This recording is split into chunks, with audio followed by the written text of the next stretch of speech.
Ce balado est une production Studio Space. Non seulement il faut sortir de la mentalité que le condom est le seul outil, parce que si c'était vrai, ben les gens, on l'a vu, avant que la PrEP existe, il y avait encore du VIH qui se transmettait de plus en plus.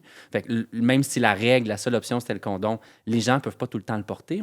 Chacun a ses limites, puis il y a des circonstances qui font que c'était pas bien porté. Donc là, au moins, avec la PrEP, le condom reste une option, mais si tu le mets pas, tu as ton backup. Puis si tu rencontres quelqu'un avec qui tu as envie de vivre plus d'intimité, puis la confiance est là, bien là, tu as cette option-là de pouvoir vivre ça sans avoir la hantise du VIH qui pend au-dessus de ta relation. Oui, fait que ça permet vraiment d'enlever toute la honte et la hantise que j'ai eue pendant les 30 premières années de ma vie.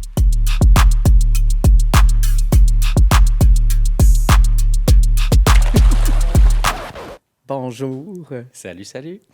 Fait que, je m'appelle Andrew Brunian.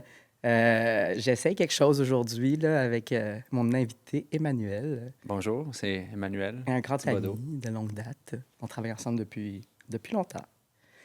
Puis c'est ça, j'ai intitulé ces segments-là Les Indociles parce que je voulais qu'on puisse parler de choses librement, puis avec éducation, mais dérision aussi, je pense. Fait que là, pour un peu briser la glace, j'avais créé des questions. Fait que, tu sais, sens-toi à l'aise de les poser. Mais je pense que ma première question pour toi, c'est quoi ta relation avec le désir en ce moment? OK. Bon, c'est bon, j'aime cette question-là. Elle est plus facile que les autres. Ça va bien, tu sais, je suis quand même rendu dans la quarantaine. Donc, je pense que j'ai figure out un peu ce qui fonctionne pour moi au niveau du désir. Des fois, c'est compliqué à accomplir, mais au moins, j'ai plus les questionnements du début de ma vingtaine, de qu'est-ce que j'aime pas. Donc, je suis quand même en belle harmonie avec ce qui m'excite puis ce qui fonctionne pas pour moi, là.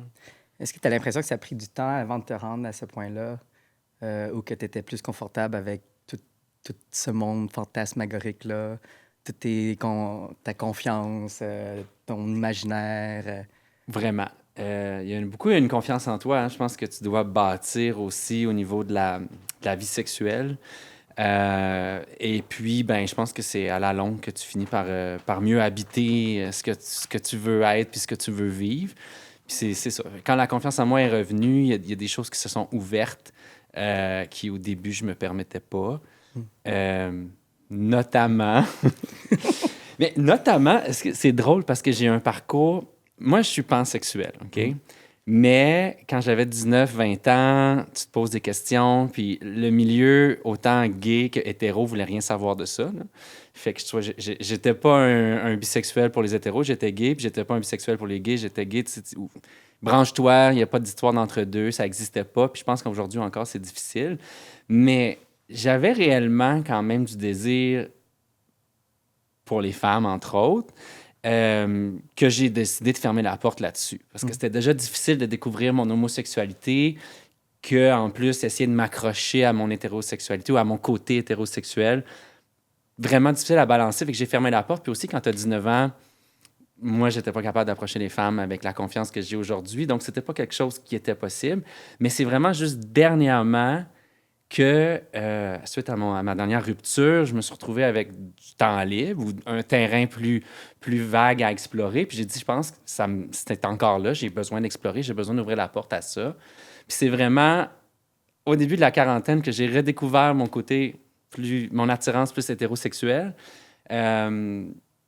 Fait que ça a été vraiment une renaissance pour moi de valider que c'était pas juste moi qui voulais pas vivre mon homosexualité, mais j'avais vraiment ce côté-là que j'ai étouffé longtemps.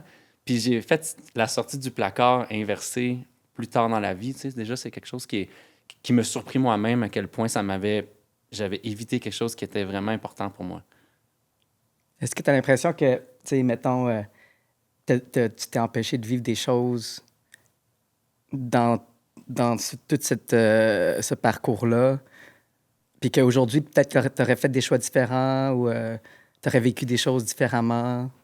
Peut-être un peu, là. J'ai eu quand même des moments exploratoires, mais il y a la confiance en soi aussi. Je pense que j'habitais pas bien la bisexualité, je l'habitais pas bien, fait que il faut quand même que tu aies confiance pour aller d'un côté comme de l'autre. Fait que je me permettais pas non plus d'explorer ça. Mais ça venait de moi. Je pense pas que ça venait finalement de l'extérieur, ou c'est moi qui prenais la stigmatisation puis qui l'incarnais, mais j'ai pas... Dès que j'ai décidé d'ouvrir la porte à ça, j'ai pas eu de problème à trouver des partenaires qui vivaient bien avec le fait que j'étais bisexuel puis qui voulaient quand même vivre des choses avec moi. Mm. Moi, j'ai comme eu quelques expériences bicurieuses, là. Puis des fois, je me suis dit, écoute, des fois, je me sens comme un peu conditionné à être gay, là, puis à être efféminé, puis à être mis dans une espèce d'étiquette de soumission, là. Fait que là, quand j'expliquais un peu pourquoi cette expérience-là s'était produite, j'étais comme, ben, c'est mon expérience lesbienne, tu sais. Fait que j'utilisais un peu de l'humour pour un peu, genre...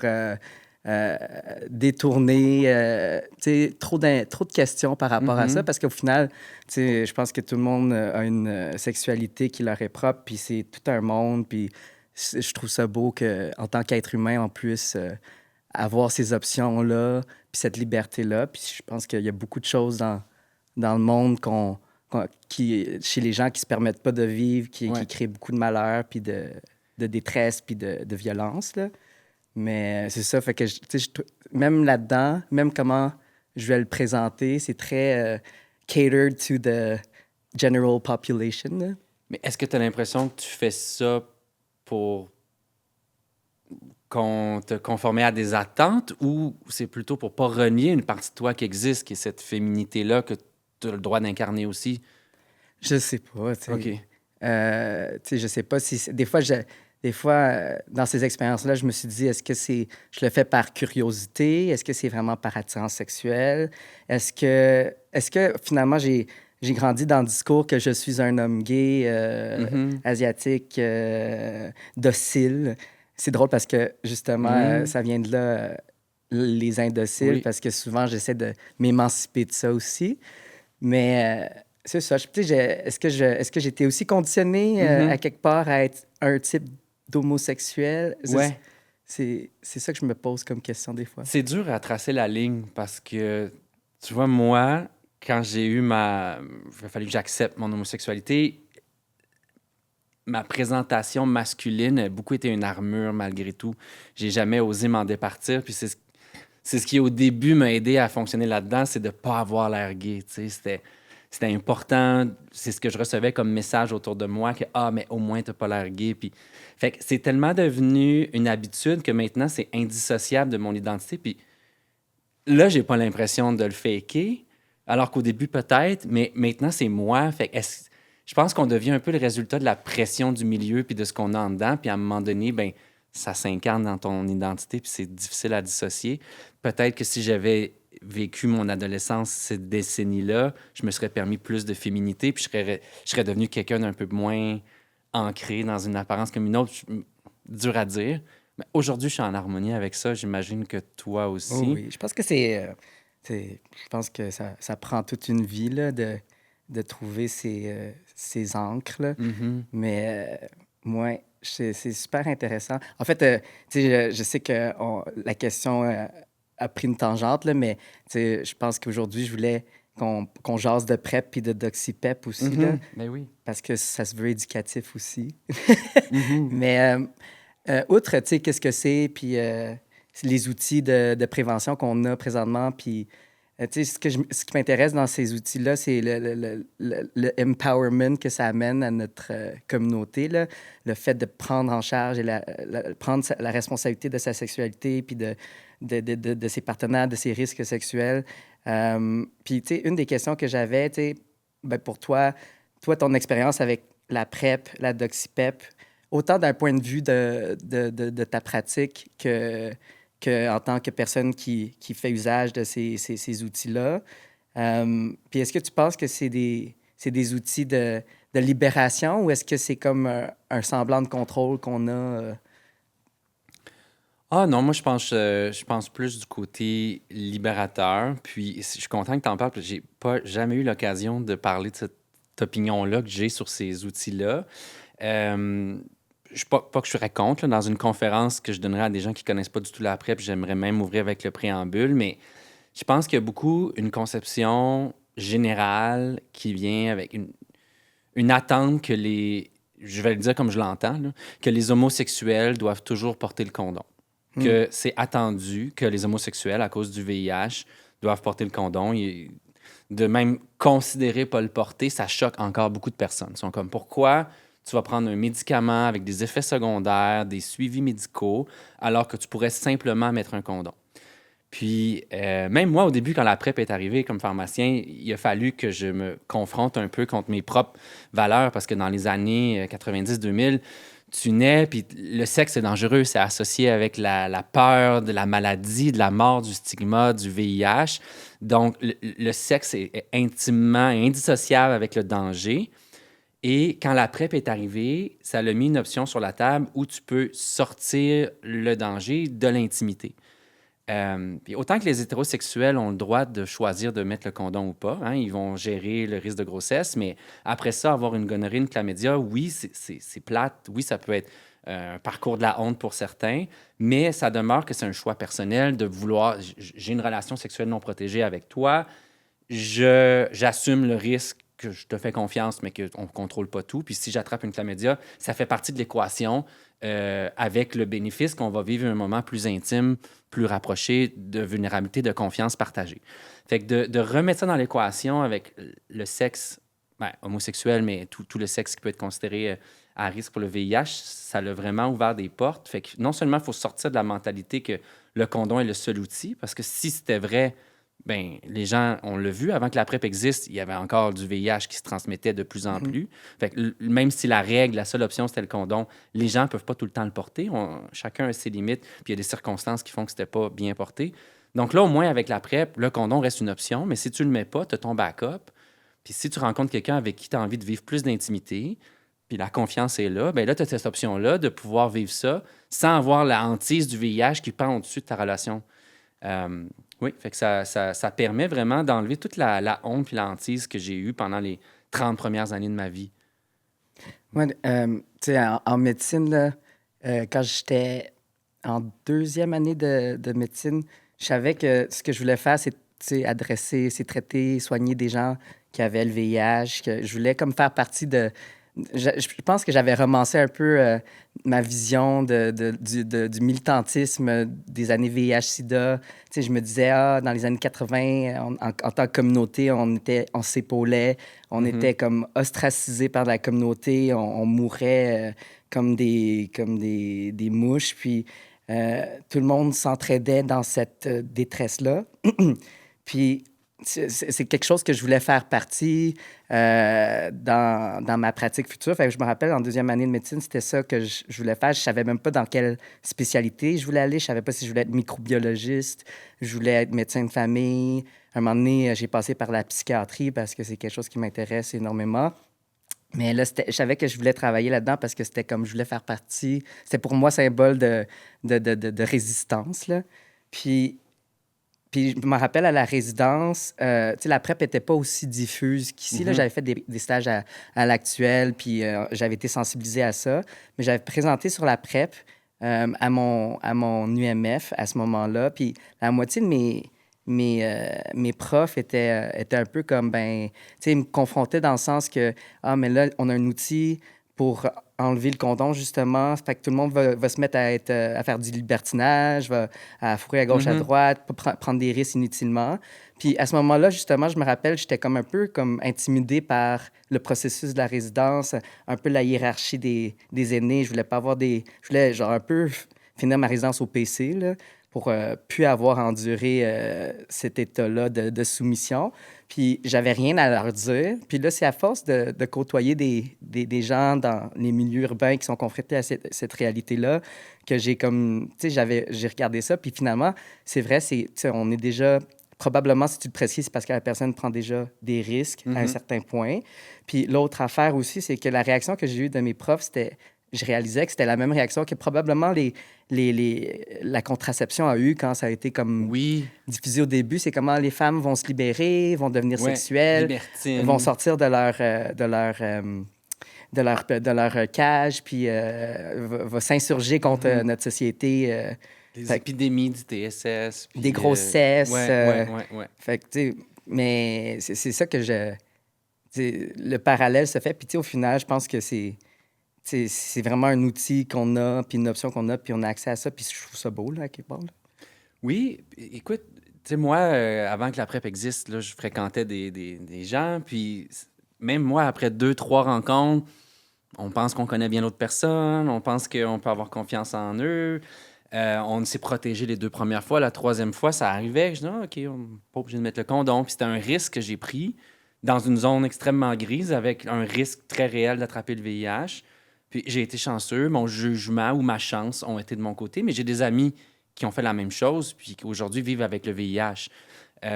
Donc, tu vois, si la PrEP n'existait pas aujourd'hui, il y aurait encore beaucoup, beaucoup de contamination.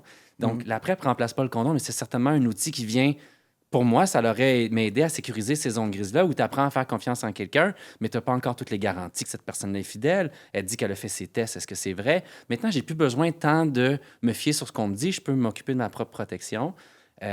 Écoute, si ça fait que je porte jamais le condom, c'est un choix personnel, mais au moins, après ça, je gère mon propre risque. Non, c'est effectivement une belle révolution. Puis la santé, chose que je voulais rebondir sur ce que tu as dit, c'est que la santé sexuelle, je pense que c'est aussi une composante mentale. Puis de pouvoir justement explorer, s'émanciper, connecter avec quelqu'un, vivre des belles expériences sans avoir toujours le spectre de l'anxiété, de la maladie qui plane, ça vient aussi augmenter, je pense, la santé globale quand quelqu'un est capable d'avoir des fréquentations, des relations sexuelles sans avoir toujours cette espèce de hantise-là qui l'accompagne, ça vient aussi régler des problèmes. Est-ce que tu penses que, tu sais, parce que là, on fait une ode à la PrEP, là, mais est-ce que tu penses qu'il y a des côtés à double tranchant de la PrEP qu'on observe dans les dernières années, peut-être depuis la COVID? Tu sais, tu sais, c'est sûr aussi que pendant la COVID, il y a eu une restreinte au niveau des dépistages. On a eu des nouveaux cas de VIH en augmentation par rapport aux années précédentes. Fait que, tu sais, je pense qu'il y a aussi une espèce de responsabilité avec la PrEP que les gens se font dépister plus régulièrement. L'autre envers de la médaille, c'est que tu sais, je pense que dans les chiffres de la santé publique, c'est qu'on a une augmentation des ITSS, mais est-ce qu'on est encore dans le... on les détecte plus puis on les traite plus, ou est-ce qu'on est vraiment dans une augmentation de l'incidence des autres ITSS? Est-ce que tu penses que... Tu sais, comment tu navigues le pro et le pour et le contre? Ouais, ben, tu sais, déjà, les études ont montré que peut-être qu'au début, il y avait, quand les gens commencent la PrEP pour la première fois, il y a un risque plus augmenté d'ITSS, mais qu'après ça, ça revient à la moyenne des gens qui prennent pas la PrEP aussi. Fait que c'est effectivement parce qu'on dépiste plus souvent qu'on détecte plus d'ITSS.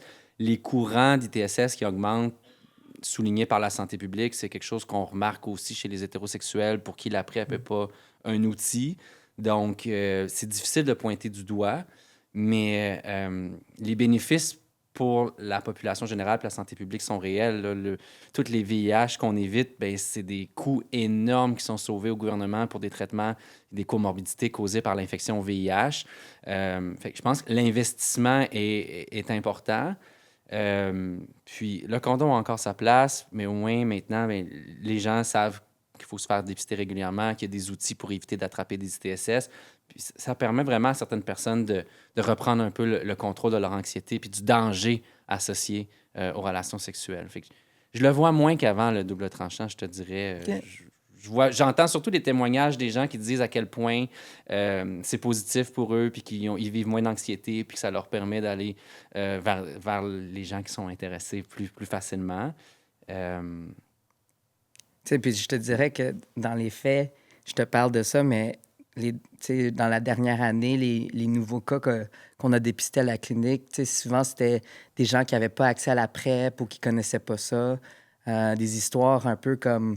Puis c'est pas juste l'accès, c'est aussi, tu sais, ça prend énormément de cheminement pour se rendre à un point où tu es confortable avec ta sexualité, d'aller consulter pour ta santé sexuelle, de parler de ça avec un médecin, puis par la suite, de demander une prescription parce que, tu sais, tu dois... Puis ça requiert toute une espèce de passer par les étapes de subir ces questions-là, répondre à des questions que peut-être même toi, tu n'es même pas encore ouvert à cette sexualité-là toi-même. Tu es peut-être en train d'explorer, tu es nouvellement dans l'exploration divergente de l'hétérosexualité. Puis, Ouais. tu sais, peut-être que tu es là-dedans, puis de là à demander à ce que est-ce que tu surmontes cette étape-là de ton processus personnel, puis d'aller parler à un étranger qui peut-être va te recevoir avec un certain dédain ou un certain jugement? C'est énormément de... Tu sais, c'est difficile pour beaucoup de personnes, là.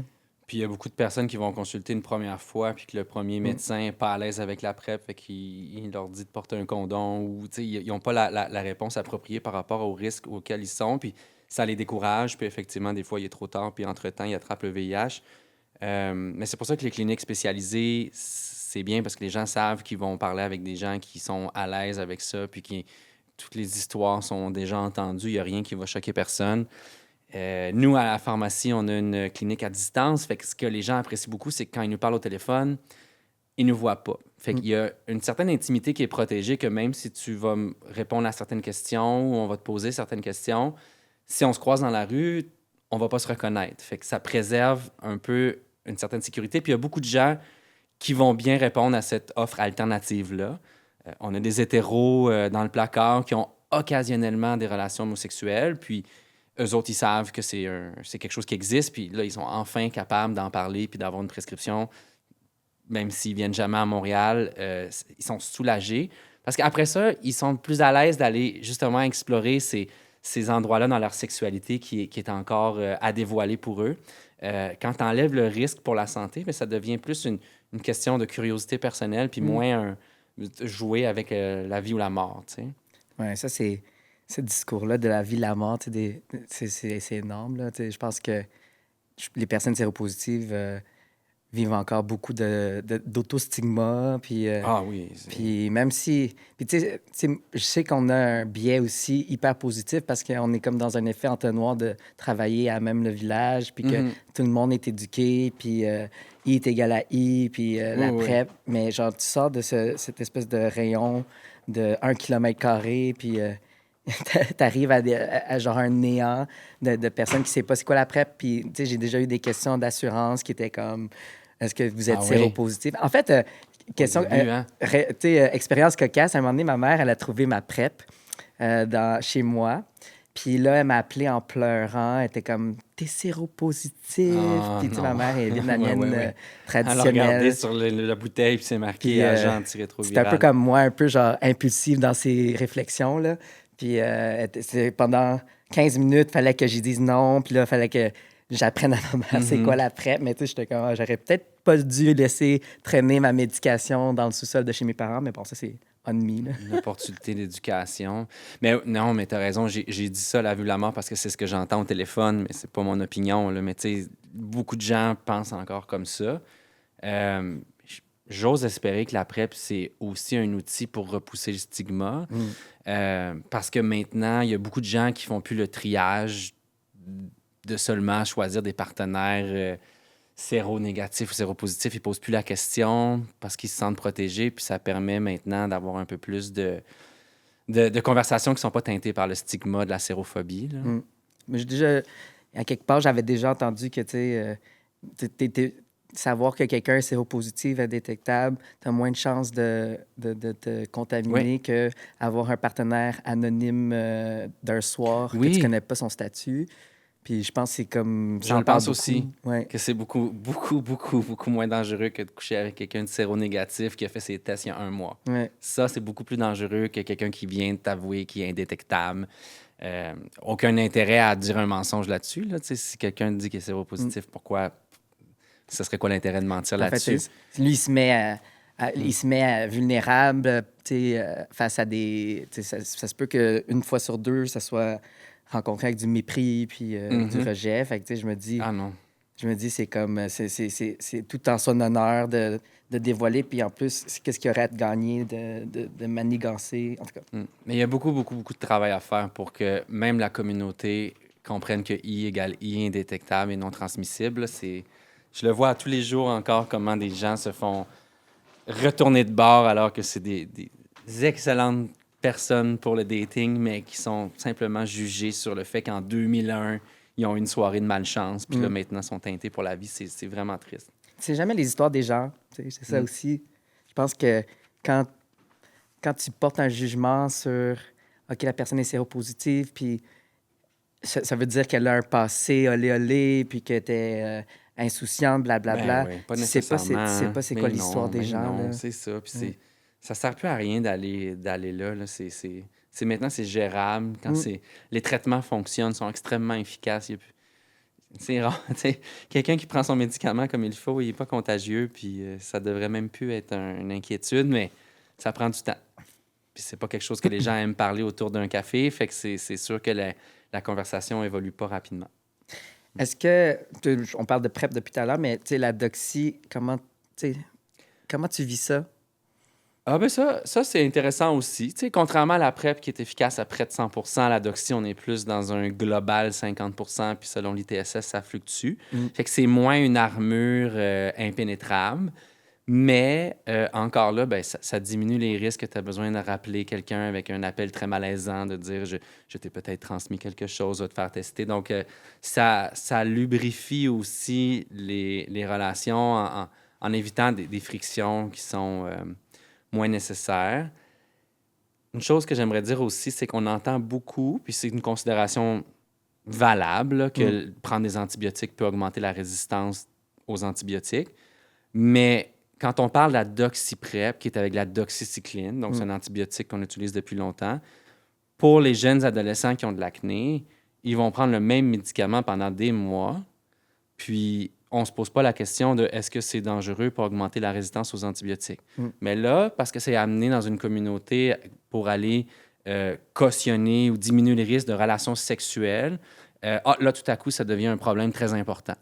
Fait que, sans dire que c'est pas quelque chose qui est à surveiller, puis les experts surveillent ça, je pense que le volume de cette considération-là est beaucoup augmenté, alors que quand on parle d'acné, tout à coup, c'est même pas un problème, parce que l'acné, c'est un problème qui est pas seulement pour la communauté vulnérable, d'homosexuels ou LGBTQ ou ARSA, ou tu sais. Puis l'autre chose qu'on ne sait pas non plus avec l'antibiorésistance, c'est que est-ce que en diminuant l'incidence communautaire des ITSS avec la doxypep, oui. on va en fait diminuer l'exposition aux antibiotiques de traitement, la Voilà. ceftriaxone. On sait que les gonos augmentent en termes de résistance à la ceftriaxone. Est-ce que en ayant moins d'ITSS collectivement, puis en exposant moins la communauté à des antibiotiques pour les traitements, est-ce qu'en fait, on va protéger la résistance aux antibiotiques? Est-ce que c'est... On ne sait pas encore. T'sais. Exactement. Puis aussi, c'est que pour l'instant, la doxypep n'est pas indiquée chez la population hétérosexuelle. Hein. Les études qui ont eu lieu chez cette population-là n'ont pas donné des résultats concluants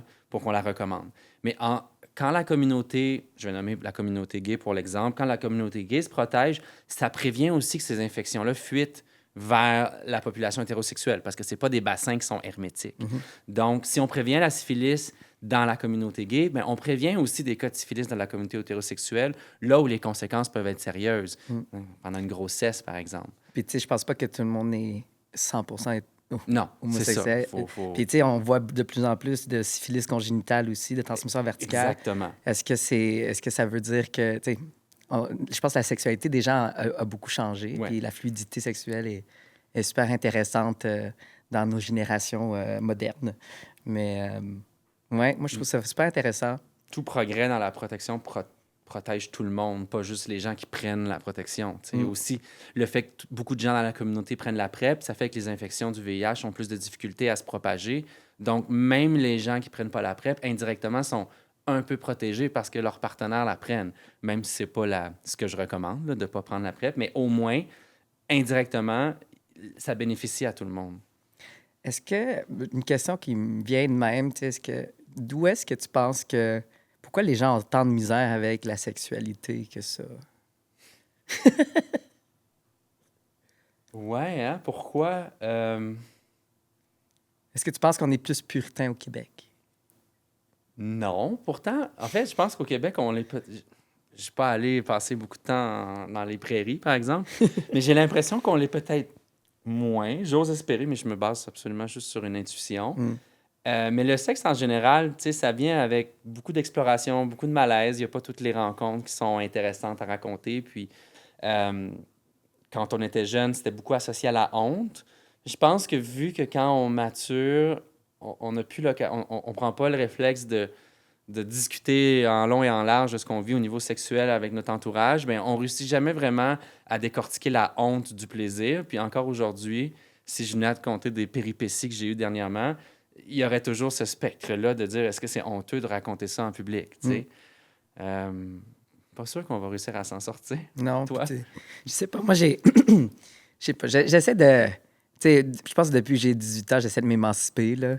Genre, la première chose que j'ai faite, c'est déménager de chez mes parents parce que, tu sais, il y avait tout ce monde-là. Puis on dirait que des fois, j'essaie de pas être politique. Je dis que je suis dissocié de tout ce qui est politique, mais finalement, quand je fais le constat de ce que je fais comme pratique, puis de mes valeurs, puis de mes opinions, c'est ultra politique, là. Puis des fois, je me dis, genre, est-ce que j'essaie trop de m'émanciper tout le temps, puis d'avancer la conversation autour de ça? Mais tu sais, ça reste toujours qu'il y a des situations où que je me sens filtré, que je vais pas nécessairement être 100% à l'aise. Puis je me dis peut-être que c'est construit par tu sais, mon environnement, par notre discours social. Mais de plus en plus, je pense que ce que je trouve de le fun en vieillissant, c'est que je rencontre des communautés de personnes super ouvertes d'esprit. Puis avec le temps, il y a un effet de filtrage. Des gens qui t'amènent pas nécessairement à des niveaux que tu voudrais être dans la vie, là. Je te dirais aussi, change pas, là. On se fait pas assez poser des questions là-dessus. Fait que plus tu oses poser ces questions-là ou démarrer ces conversations-là, bien, ça normalise le discours, puis c'est comme ça qu'on va se libérer de nos hantises, tu sais. Le fait que tu oses en parler, ça crée un espace sûr où je sens que la personne me pose la question, ben, te connaissant, avec aucune once de jugement, puis je peux te dire ce que je veux, puis après ça, tu vas me répondre d'une manière objective, puis ça va m'aider, moi, des fois, peut-être à pouvoir exorciser quelque chose qui me gêne, puis me rendre compte que finalement, c'est tout à fait normal et tout ça. Fait que je pense qu'il faut continuer à faire ce que tu fais. Et ce que tu fais ici, c'est pour le mieux de tous. Et j'ai une question pour toi parce Oui. que on va ramener à... C'est quoi déjà la question au début, là? C'est quoi ta relation avec le désir? Hmm. Ben, ma relation avec le désir, je m'écoute bien, hein. Je suis très à l'écoute de ce qui va. C'est juste, étant en couple, je peux pas tout le temps vivre tout ce que j'aimerais vivre. Euh, mais je pourrais dire, on- moi, quand j'ai une relation avec un partenaire, je suis beaucoup, beaucoup en synchronisation sur le plaisir de l'autre. Hmm. Ce qui m'excite, c'est de voir l'autre excité. Fait que c'est extrêmement synergique, mais ça fait que d'une rencontre à l'autre, je suis vraiment pas la même personne ou la même énergie. Je suis très, très flexible et versatile là-dessus, autant dans mon attirance qui n'a pas vraiment de limite à un genre, mais aussi dans ce que j'aime faire. Si l'autre personne, ça l'excite, ben pourquoi pas, on va explorer. Puis moi, ça va m'exciter de voir l'autre excité. Fait que je suis quelqu'un de très curieux, qui aime m'amuser avec l'autre partenaire. Mais moi, j'arrive pas très rarement avec des scénarios arrêtés. Mhm. J'ai juste envie d'avoir du fun, puis de voir ce qui fait briller les yeux de l'autre, puis c'est comme ça que ça m'allume. C'est beau. Puis toi? Moi, qu'est-ce qui m'allume? Ben, c'est quoi ma relation avec le désir? Mhm. Je pense que des fois, je me dis, est-ce que je vis sur la dopamine du moment, là, tu sais, des fois, est-ce que c'est the next shiny thing? Mais, tu sais, quand tu parles de connexion, de vibrer avec l'autre, en fait, fondamentalement, c'est un peu ça que je pense qu'on cherche, même si c'est pas comme l'amour de ta vie ou, tu sais, c'est un partenaire d'une soirée ou quoi que ce soit, ou des partenaires de soirée. Tu sais, je pense que je navigue les histoires. Ouais, Tu sais, ouais, j'en dirais que des fois, je suis dans un film, puis ouais, tu sais, tu rencontres des personnages ouais. intéressantes, moins intéressantes, un peu étranges. Puis, tu sais, il y a tout l'aspect corporel, tout l'aspect, genre, des sens aussi. Je pense qu'il y a comme beaucoup de ça toute l'immersion du plaisir sexuel ou du plaisir en général, c'est super intéressant. Puis, tu sais, moi, j'ai grandi bouddhiste, puis là, souvent, je lis des affaires genre le bouddhisme, c'est une rébellion contre le plaisir. Puis, tu sais, je suis Ouais. comme, je pense pas que les, je pense pas, je vis pas mon bouddhisme de même. Non, hein? Puis, je pense que, tu sais, célébrer ton humanité, c'est aussi célébrer comme ta quête spirituelle, là. Oui, non, effectivement, quand tu vas te retrouver avec un partenaire puis tu incarnes ce rôle-là, ça vient chercher une partie qui est en toi, une identité, une énergie excuse l'anglicisme, que tu channels pas Hmm. souvent. Puis quand tu es avec un autre partenaire, tu es complètement autre chose. C'est une autre énergie. Une fois, tu peux être plus dominant, une fois, tu peux être plus soumis. Puis tu viens en contact avec des parties de toi que tu n'as pas souvent la chance de faire vivre. Puis je trouve que ces expériences-là finissent par enrichir la profondeur de notre existence. Euh, tu sais, la vie sexuelle, je trouve que la sexualité, c'est une autre forme d'intelligence. On dit qu'il y a une intelligence mathématique, musicale, créative et tout ça. Mais je pense que la relation sexuelle aussi, c'est quelque chose qui peut se développer, qui peut s'affiner, puis qui permet, quand tu réussis à grandir là-dedans, d'aller vivre des choses très intenses que tu ne peux pas aller chercher ailleurs dans ta vie. Ça enrichit l'existence aussi. Je suis fermement convaincu que des bonnes relations sexuelles avec des bonnes connexions, des bonnes rencontres, ça rend la vie plus profonde et non éparpillée, superficielle ou tout ce qu'on en dira. Ou là. dans le l'in- vice. dans le vice, dans Ouais. l'enfer. Non, moi, je crois pas au vice avec ça. Mais... Ben, merci beaucoup. Ben oui, écoute, ça fait plaisir. Oui. Bonne Est-ce que tu bonne sens aussi nerveux que continuation. tantôt? Non, non, c'est bon. C'est bon. Yay!